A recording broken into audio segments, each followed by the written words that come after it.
Both lacrosse teams' seasons are in full swing. Plus, the golf team has their own success on their trip to the desert. There's a lot to get to today, so thank you for joining us because Golden Eagle Sports Report starts right now. Slam dunk! Oh, that's a poster.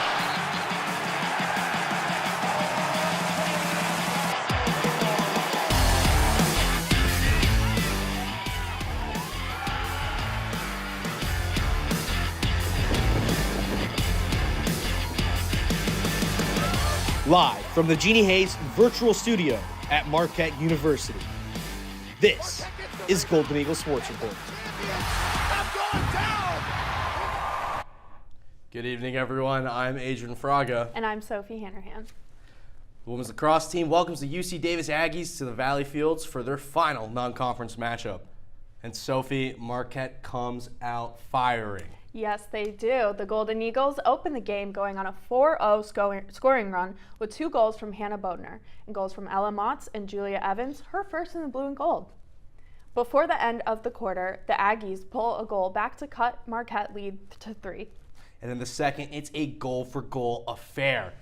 Dani Serrano nets 2 of the goals in the frame to add to her historic season, as she currently leads the team with 46 points on the year, Sophie. The Golden Eagles help combat the Aggie attack as Tess Osborne nets 2 goals of her own going into the break. Out of the half, Dani Serrano nets her 3rd goal of the game 90 seconds in. She just keeps scoring, but the Aggies keep responding, and they prove they're not going to go down without a fight with 2 goals in 2 minutes. Marquette starts to pull away as senior Hannah Bonner nets 2 goals of her own, and Dani Serrano getting her 4th of the game. Going into the 4th, UC Davis does the unthinkable. The Aggies come all the way back, going on a remarkable 7-0 run to tie the game. And late in the game, Ella Motz nets the winner for the Golden Eagles. The first year continues her goal streak as she's now scored in 8 of her 10 games played this season. The Golden Eagles defend the nest, taking the game 13-12. They return to the field Saturday at Xavier starting at 11 a.m. Marquette women's volleyball team looks very different this year after losing Isabella Haggard, Mary King, and Natalie Ring to the portal, and of course Hattie Bray to the pros. Coach Tom Mendoza talks about the new team and the outlook. Yeah, I think just a really good opportunity for us. We had 2 juniors, 3 freshmen, and 3 early enrollees. So I think whatever happened tonight was going to be positive for us. That's college athletics. You cycle through players, whether hopefully through graduation, but on these days it's also a little bit of transfer portal, and so we still get to start 6 players and go and compete, and so. We really liked, the way we like this group's potential, the players we're going to add this summer. But right now it's purely about this group that we have with us this spring, and how can we help them get better individually, and how can we get better as a team. But earlier this week, Marquette announced they would open up their volleyball season on August 24th at Pfizer Forum versus Texas. Attacker Carson Tyler and Coach Mendoza talked about the event. Got announced today that we're opening the season against Texas at Pfizer. We don't duck opponents. We want to play at the highest level here. We want our players to compete at the highest level. So we got to learn how to beat good teams and play good volleyball. We don't do that by hoping they have an off night. We do that by you controlling your side and playing it the best you can possibly do. So good learning experience for us. Yeah, they said it's an incredible atmosphere and just a great place to play and definitely something to look forward to. The Golden Eagles versus Longhorn game was in addition to the AVCA First Serve event, which runs from August 21st to the 24th. Xavier and Pittsburgh will also play at the event, which was another addition to the schedule. Moving on to men's lacrosse, they now travel to the Derby City to face the Bellarmine Knights. And in the first quarter, the Knights defend their turf early. The Golden Eagles go on the receiving end of a crusade, going down 3-0 towards the end of the quarter. Marquette finally breaks through the Knights' defense as redshirt Nolan Rappis nets his first goal in 3 weeks. Wow, and to start the second, the Golden Eagles go on a 3-0 run to take the advantage towards the middle of the quarter. And it's a team effort as Carson Brandt, Andrew Bowman, and Jack Nichols help give Marquette the lead. The Golden Eagles keep the momentum going, outscoring Bellarmine 5-2 to go into the half. This third quarter, however, is a defensive battle. Both teams go scoreless for the majority of the period. But Marquette finally breaks through toward the end of the period, with Nolan Rappis notching his second of the game and Tucker Mullen adding to the advantage. And as we go to the fourth, the Knights look to mount a comeback. Bellarmine comes out the gate and outscores Marquette 4-1 towards the middle of the period. Marquette goes into the stretch to met 4 crucial goals to seal the win 15-10 in the Derby City. Redshirt senior Nolan Rappis nets 4 goals to seal the win. The Golden Eagles return to Valley Fields to host Providence, and they start their Big East play at 11 a.m. this Saturday. The Marquette women's lacrosse team kicks off Big East play versus the Georgetown Hoyas. Both teams enter the matchup 5-3. The Hoyas are ranked number 23rd in the nation. And after a tight battle in the first quarter, the Golden Eagles and Hoyas are tied up at 4 apiece. But it does not stay tied very long as Marquette enters halftime up 7-5. Tess Osborne scores 2 goals in the second period. And in the third stanza, the lead was cut to 1 as Georgetown cuts the score to 9-8. The fourth quarter, Molly Davies extends the lead for Georgetown to 11-9 with 7:30 remaining in regulation. And of course, who else but Danny Serrano, the phenom first year, cut the lead to 1 with 5:54, and the Golden Eagles had the opportunity to tie it in the final seconds but could not get a shot off. The Hoyas improved to 6-3 and Marquette falls to 5-4. Isabella Kasuchi notches her first hat trick of the season on 3 shots. Hannah Bodner also had 2 goals. The men's golf team is bringing home the hardware after their last outing. Yep, these swingers finished first in the Bell Bank Pay It Forward Collegiate Tournament, marking the team's first title of the season. Leading the way is junior Mason Schmidtke, who finishes second overall in the week with a dominant day. The Sheboygan native shot 8 under par. And as a team, Marquette finishes the tournament with 21 shots under par. John Whittle also finishes in the top 10. He ends with the week with 4 shots over par. With today being opening day in the MLB, it's ironic that our sports reporter, Ben Ward, caught up with someone in the elevator that plays kind of baseball. You'll see, Ben Ward brings us more. Let's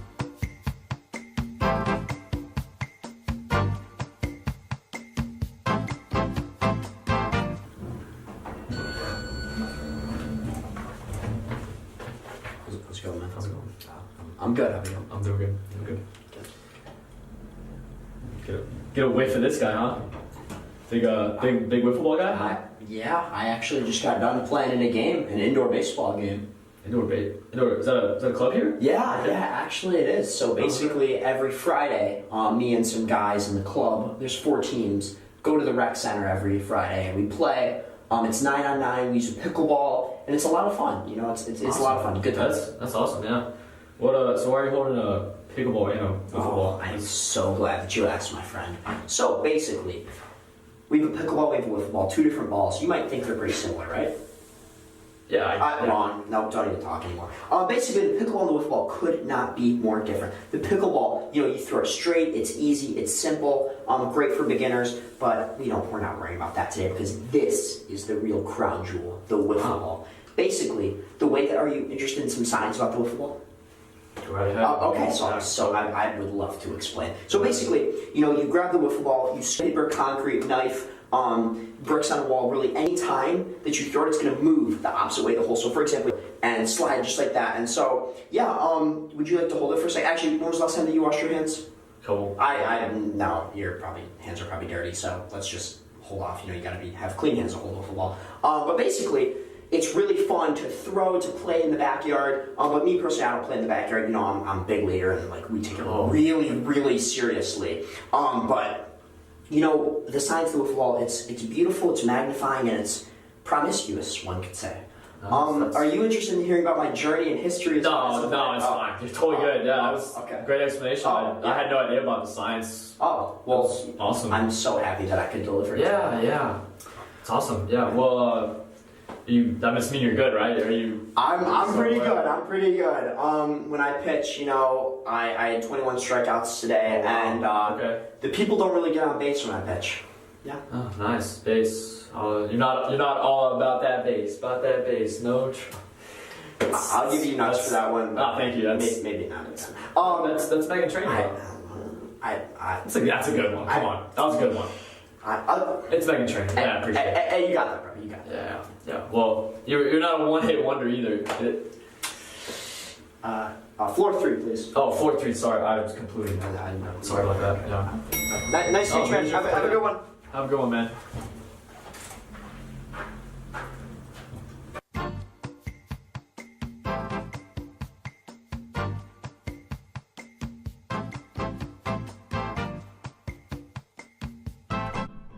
Thanks, Ben. That was great. Coming up, a new special segment comes to GSR. Plus, we have some new weekly award winners, so don't go anywhere as we'll be right back after this quick break.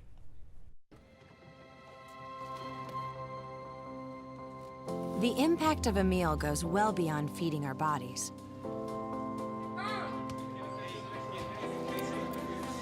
Because when people are fed, futures are nourished. Everyone deserves to live a full life. And with your help, together we can end hunger. Join the movement at feedingamerica.org/act now. Welcome to Marquette. We're going to head towards the AMU.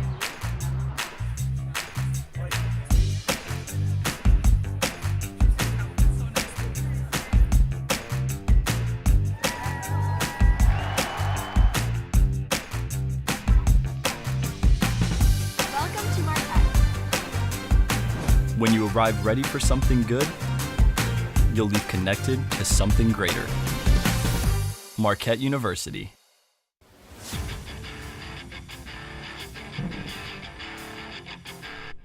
Welcome back to GSR. Once again, I'm Sophie Hanrahan. And I'm Adrian Fraga. With March Madness tournament set to continue tonight, I decided to go around campus to check up on Marquette students' brackets. Here, take a look. March Madness is in full swing, and with the Sweet 16 starting this Thursday, we're going around campus asking students how their brackets are and to see who they want to win. I have a question for you. Yeah, of course. Do you have a bracket filled out for March Madness? Of course. Yeah? Yeah. Do you? Yeah, of course I do. Do you have a bracket filled out? I do.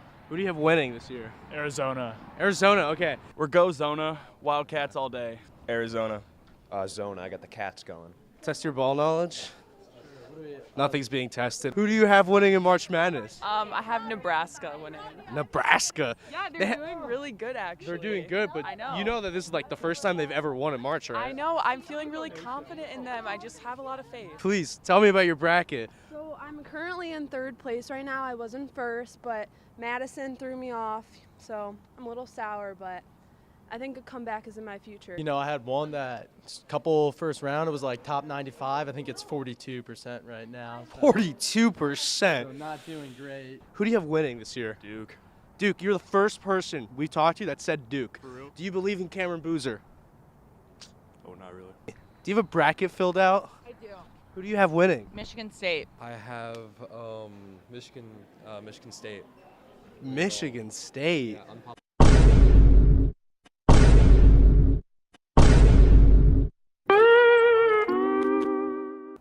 I don't know, like 3 men's and 3 women's. 3 men's and 3 women's. Wow, you were actually the first person we've talked to that's even mentioned a women's bracket. Hold on, I need to find them. Talk to me about Iowa. Talk to me about your feelings about Iowa. That's rude. You know I love Iowa. Exactly. UConn for women's. Okay, smart choice for the women's. I'll go St. John's. Okay, St. John's. Winning East. We need the mob boss, Patino. We need him to win. It seems like a lot of Marquette students want Arizona to win, but we'll see exactly what happens when the madness unfolds later this week. But for now, I'm Adrian Fraga, Marquette Wire Sports. And now we welcome in a brand new segment, GSR, Dale Mail. We now send it to MUTV assistant sports producer Jake Dale. Jake, what do you have for us? Hello and welcome into beautiful Studio 7, where I, Jake Dale, welcome in a new segment of Dale Mail. Today, we're going to be getting to a ton of mail that a bunch of different people have sent me, and I'm going to give thoughts on their mail, on their thoughts, and give more. So we have a handy dandy mailbox, ton of mail today. The best way to handle your mail from bottom up. So we're going to start with the bottom one, and we'll move through just about as much as we can. Our first piece of mail today comes from Tyler in Boise, Idaho. Tyler says, "Dear Jake, big A's fan. This ownership is lousy, but I think we have a real chance to run the table and win the AL West. P.S. Raiders suck. Well, Tyler, you are right in one facet, and that is that this A's management is absolutely terrible. Not only did they push the A's out of Oakland and into heartless Las Vegas, they now have a terrible core with Shea Langoliers, and that's about it. Not a lot to like about this A's team. Sure, they do have a chance in a weak AL West, but I don't see that cementing into all that much. We'll have to wait on a bigger Vegas stadium and see if the investment comes then. For the PS of the Raiders suck, it's just wrong. It's just wrong. Fernando Mendoza's coming in, and things are about to change. Let's get to the next piece of mail, shall we? All right. Our next letter comes from none other than Peter from Des Moines. Hello, Peter. Peter says, thoughts on all the hirings in the Big East this year, from Pete. Well, Pete, it's been an interesting combination. I was pretty excited about what Providence did. I think Brian Hodges is a good coach.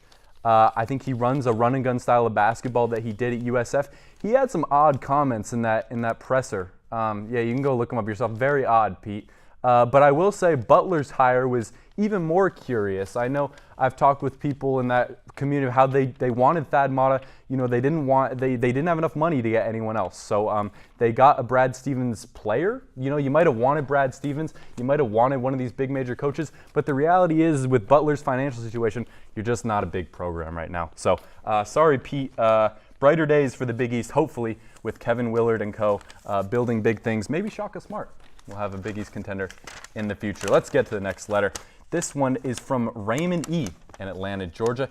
He says, Dear Jake, I'm visiting San Francisco for the very first time. If you guys don't know, I'm from San Francisco. This is a perfect letter. I heard through the grapevine that you know a thing or two about the area. I do. What non-touristy places should I check out? And please don't gatekeep anything. The more niche, the better. Well, thank you for this one, Raymond. Spots in San Francisco. You know, besides the cool bridge that we have that is pretty neat, I'll have to say the food. The food is wonderful. If you stop by the Sunset District, there's some wonderful, Thai, Japanese, Chinese spots. Get yourself some good pho down there. Besides that, Balboa Theater. Check that one out, old-fashioned theater style. If you're a big movie head, check that one out. Let's get to another letter. We're moving through these a little fast. Some of them have been more insane than others, but hopefully this one will be a good one. This one is from Melody in Milwaukee. Here in Milwaukee. She says, Jake, I know Shaka said he will dip into the portal. Who do you think we could get to compete again? Wow, this is a tough one. Melody, I wish I had prepared more for this because the transfer portal is a tough thing in the way that you don't really know who's in there until the tournament's over. And even then, there's a lot of unknown. Marquette dipping their feet in the portal, they're going to look for a Marquette guy, but I'm going to take a little bit of a left turn. I'm going to say Henry Visar. He may go into the NBA draft. He's North Carolina's center right now, but he's 7 foot. He can shoot. Imagine a superpowered Ben Gold with the current state of Marquette basketball. You pair that with Nigel James. You pair that with Adrian Stevens. All of a sudden, you're cooking with gas. I think it proves a larger point of Marquette wanting a big who can stretch the floor and play fast. It's a really difficult thing to find and is going to come at a hefty price tag, but if Shaka Smart is really going into the portal, he might as well do it the right way. Our next one is Sean from Boston. Sean from Boston says, we are so back. Tatum is healthy, and we are going to the finals. Pats are back. The Bees are whatever. But most importantly, we got the Roman Empire himself. Can he lead us to the AL pennant? If you guys don't know, the Roman Empire, he's talking about Roman Anthony, who played on Team USA this summer, is an up-and-coming outfielder for the Red Sox. I don't know if the Red Sox are back. I hate to, make this Boston fan more sad than he probably already is, but I just don't see it. The pitching needs work. You lost out on Bregman. You lost out on Devers. You lost out on a lot, and unless the Roman Empire is giving you an MVP anytime soon, I just don't see it happening. So enjoy Drake May while you have it or something like that, and maybe hope that Jason Tatum doesn't get re-injured. This one is Tanner from Nashville. He says, who do you think will meet in this year's NBA Finals? Well, that's a tough one. There's a lot of teams that are playing really good. Some people are insane and think that the Hornets are good. I don't believe in them. The East is the biggest question mark in my mind. I talked about the last one of how the Celtics are, a little uneasy. You're not sure how Jason Tatum's going to slot back in there. But I think the Pistons are talented, and I think the Knicks are talented. Over in the West, I just don't think anyone's beating the Thunder. I would like to see the Spurs make a run. I kind of just don't see it happening. So I would say Thunder versus, let's say Knicks. Thunder Knicks. I think the Knicks figure it out. Mike Brown is really playing with fire and has to prove to everyone in New York that he is a good coach, which I'm not sure that he is. Jake, this one is from Joey from Durham, North Carolina. I am a Tar Heel behind enemy lines. If you don't know Durham, where Duke University is, but this is a Tar Heel fan saying, who are we hiring as head coach? Well, I'm sure we'll get to this later in the show. I know that's one of the topics we have here, but the main guy I'm looking for is Dusty May. Dusty May, the coach at Michigan. Michigan hasn't made that big of an investment in their basketball program. They're still a football school, so I look for Dusty May to go to Chapel Hill. Send it back to you guys and Sophie in Studio 6. Jake, you're a star. Thank you so much. That was amazing. Now, for everyone's favorite GSR segment, our weekly awards. Starting with our Team of the Week goes to the men's lacrosse team. The Golden Eagles go undefeated in the week with a win on the road against the Bellarmine Knights. Our Rising Star of the Week is Ella Motz of the women's lacrosse team. The first year chalks 3 points in the loss against Georgetown and nets the winning goal against UC Davis. And our MVP of the week is none other than Danny Serrano of the women's lacrosse team. The first-year attacker continues her breakout season with 4 goals in the win against UC Davis and 4 points in the loss against Georgetown. We have a lot of games coming up this week, so Adrian, why don't you come join us and talk to us about these games? I would love to, Sophie. So starting us off, the track and field team, they begin their outdoor season in Normal, Illinois. Normal? I mean, yeah, Normal. It's Illinois State. They host Joyce Morton Keefe Invitational on their campus in Normal, Illinois. Fascinating name for sure. I mean, the events in Normal, they take place on Saturday, March 28th. It is the first track and field event in exactly a month for Marquette. It was February 28th when the Golden Eagles competed in the Big East Championships, indoor championships at DePaul. And moving on, more Saturday games as a duo of lacrosse matchups are set to take off. The Marquette's women's lacrosse traveled to the Queen City to face the Xavier Musketeers. Their battle versus the Musketeers means the start of their Big East slate. They enter Saturday with 6 wins and 4 losses, but they are also coming off a 13-12 thriller win versus UC Davis. Their matchup with the Muskies starts at 11 a.m. Central and can be streamed on ESPN+. And on the men's side, their game starts just 30 minutes later as they host Providence Friars at Valley Fields. The men hold a 4-4 record as they start their Big East play on Saturday. That one starts at 11:30 at Valley Fields. And finally, how about some women's soccer? Whoa, seems like the weather is finally turning, Adrian. Maybe not today, but soccer season. Yeah, not today, but Marquette's 2026 campaign officially starts this Sunday at 1 p.m. when they host the Green Bay Phoenix. Catch that match at Valley Fields with a 1 p.m. start time. And coming up in other sports, NBA expansion might be on the way. And who even stands a chance versus the Dodgers? Find out after the break. Everyone has a ritual, that small thing that keeps us focused. A habit we never skip to clear our minds and elevate our performance. But what do you do to keep your head in the game, to drown out the self-doubt and support your mental health? Because being your best isn't just about taking care of your body. It's about taking care of your mind and mental health.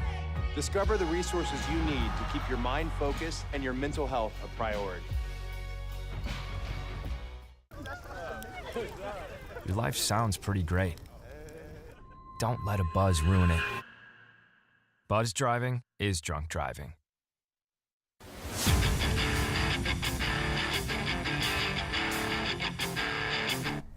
And welcome back to Studio 7 as we discuss the latest news in professional and collegiate sports. Joining me on the panel tonight is Gavin Olin and Zach Pomainville. Let's get started. NBA owners recently voted in favor to explore possible expansion teams in Seattle and Las Vegas. Seattle, of course, previously hosted the Supersonics, but Las Vegas is a growing sports destination with teams like the Raiders, Aces, and Golden Knights. Is expansion needed in the NBA, or is the talent pool too limited to support 2 more teams? What do you think, Gavin? I think it's too limited. I mean, you go in the draft, you barely see 10 guys really making an impact on an actual team. Other times, they just end up in the G League. I think right now, 30 teams, completely fair, completely fine. I think if you add 2 more teams, competition's not really going to be there, especially in this fast-paced era that we are in basketball. There's no real need to add 2 more teams and just make competition more lousy, where they should be in the G League. kind of perfecting their game. I don't think it's needed, but I do feel like it'll be good for money. What are your thoughts about it, Zach? I mean, yeah, definitely be good for money. That's why they're doing it. Right? Yeah. But I mean, the reason I think it's absolutely a good idea. I mean, the NHL did this a couple years ago, right? They did it twice, actually. I mean, they did it with Las Vegas, and then they did it with Seattle. And immediately, Vegas became a superstar destination. Vegas is still a very good franchise since the moment they were born. So, and they did expansion drafts, right? They take a couple players from each team, they do that. And I think that's a really good idea. I think it's hard because you're putting two teams in. If they were to put two teams in at the same time to do it, because the expansion drafts in the NHL, they happen 1-1, right? And basically in that they had 8 skaters and 1 goalie protected. Each team could decide that, and then the new teams got to pick 2 or 3 of those players from each team, right? I think that's a similar good idea. What I would say is that protect 5 players, right? If we were to do a kind of expansion draft, there's players like Naz Reid, right? Who he's a borderline 6th man of the year, right? He won 6th man of the year a couple years ago. I think that, any team would be happy to have him starting, right? Minnesota uses him differently than other teams would. So, and I think it does do a lot for the G League because you got players like Mac McClung, who's got, he's scored 51 in a game and he's never touched NBA floor. And you got Tyler Kolek, who subs in and out of the G League, and every time he's playing in the NBA, he makes a difference. He just doesn't get on the floor enough because he's on the Knicks, and the Knicks are stacked. So I think it gives a lot of good opportunity for a lot of new young talent, but it just seems like it's overshadowed. I agree. I feel like we have a lot of talent.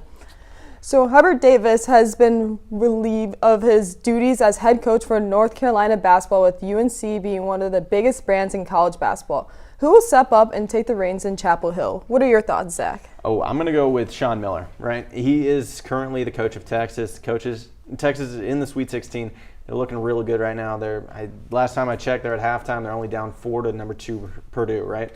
They were the 11th seed. They got in the first 4, and they've won 2 more games. They're in the Sweet 16, right? He's got 8 regular season conference titles, 4 conference tourney championships, 13 NCAA appearances in 20 seasons. I think looks like one of the best coaches. I understand that there is many coaches that go to UNC, right? UNC is kind of seen as like this top-tier market, right? Kind of like how we see LSU in football. It's like, you got to be special if you're going to go there. But I think the experience wins out, and I think that Sean Miller is the best decision for the UNC. What do you think? I think it's Greg Gard. Greg Gard? Greg Gard fire train. And I just think that Wisconsin's going to look for a new coach, and I think Greg Gard, UNC, big place for him to really just show that he can win in March Madness, which he hasn't been able to do. But UNC doesn't want a team it doesn't want a coach who just lost to the 12 seed when they were the 4 seed. Well, they want a coach that also has a reputation of beating those big teams. You look in the regular season, beat Illinois, beat Michigan State. Well, if you can get out of the first round, that'd be nice. But first you got to get into March Madness and have that success. So I think Greg Gard will be a nice change. And if he does get fired, which I hope so, I think UNC will. I feel like it'd be crazy if he got fired. You lose in the tournament, that sucks, right? You couldn't beat bad teams all year, and you played one of the best bad teams in the NCAA tournament. That's a hard choice, but he still had a great season. They still were very. What are you guys' thoughts on Jerry Stackhouse? He was Vanderbilt's former coach, and he used to play for UNC. He was known to be a legend there. Do you think he would be an okay fit, or? Yeah, I think that he has experience. So I think that's the thing, is that UNC should look at this team like they need an experienced head coach. They don't need just some up-and-coming new guy, right? I think experience wins out, especially in college sports. We're not – the freshman young guy is not always taking it. This kind of reminds me of the Notre Dame head coach for the football team right now, Marcus Freeman, right? He was under Chip Kelly for a couple – or not Chip Kelly. Brian Kelly, thank you. He was under Brian Kelly for a couple of years. He got the experience, and then he got the head coaching job when Brian Kelly left, right? Experience matters. Growing up in a good team, and playing under a good head coach and then evolving into the head coach, it's necessary. And Notre Dame is really good with Marcus Freeman. Yeah, you both bring good points. The MLB season is officially underway. The Los Angeles Dodgers are coming off of back-to-back championships. The last team to win 3 straight was the 1998, 99, and 2000 New York Yankees, who stands in the way of the Dodgers to become the 5th team to achieve a three-peat. Who do you think will be a conflict for the Dodgers in order to get a three-peat, Gavin? I mean, it's really hard to go against the Dodgers with all their success, but I think it's going to have to be in the NL. I mean, the Mets, right now, the Mets have had troubles, especially with trying to get that team into the playoff. But, I mean, they picked up Freddie Peralta, picked up Bo Bichette, Luis Robert, and my GOAT, Tobias Myers. I really think if they put it all together, they can really stack up a good lineup. And head-to-head, they match best with the Dodgers. I also think the Brewers, even though tough postseason last season, I think that their bullpen is so good and that their lineup can stack up so well that I think just keep on fighting, keep them in a position where you can win against them. They went 6-0 in the regular season, which isn't postseason, but still saw success against them. What about you, Zach? Oh, God, it has to be the Dodgers. There's no way you can choose the side against the Dodgers. They just won 2 in a row, and they have the best player in the world. I mean, so you don't think anyone's no, I don't think anybody's them? beating them, and I think it's atrocious to say right now that anybody's beating them. If they get injured, sure. They got better They got better over the offseason. I mean, it's hard to say anything except they're going to win. Unfortunately, that's all that we have for today. Thanks for the great discussion. We're out of time. Tune in next week for all of our coverage of Marquette sports and more. For Gavin Olin, Zach Pomeyville, and Layla Hudson, good night, Marquette.